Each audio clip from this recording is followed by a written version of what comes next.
அடுத்து வாங்க மறுபடியும் காசு திருப்பி கேட்கும் வாங்க. டேய் எது நாகார்ஜுனாவா தான்டா போடா. எது நாகார்ஜுனா தான்டா. இல்லடா ஒரு வாட்டி பாக்கலாம்டா. ஆக்சுவலா ஒரு வாட்டியே பாக்கலாம். ஆனா இல்ல இது எப்படின்னா ஒரு வாட்டி வந்து பாக்கலாம் வந்து டெம்பெலேவோட பெஸ்ட் கேம்ஸ் எல்லாம் வந்து டெம்பெலே தான் இந்த மேட்சோடயே பெஸ்ட் பிளேயரா இருக்கும். இல்ல ஆனா டெம்பெலேவோட இப்ப நான் பார்சிலோனா ஃபேன் என் ஸ்டாண்ட் விட்டு நான் வரவே மாட்டேன். எது நாகார்ஜுனாவை தான் அவனை விட மாட்டேன் நான். இப்போ அத பத்தி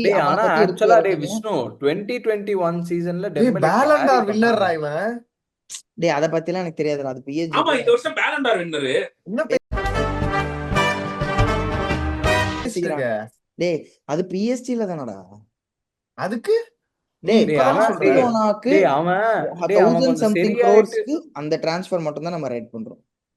அதான் அதுக்குன்னா ஒரு வாட்டி பார்க்கலாம். எது நாகார்ஜுனா 6 சீசன் விளையாடவே இல்ல. அதுல கம்பைண்டா எல்லா மேட்சும் சேர்த்தா கூட ஒரு சீசன் அளவு மேட்ச் தான் வரும். கண்டிப்பா விளையாடவே இல்லடா. ஒரு சீசன் நல்லா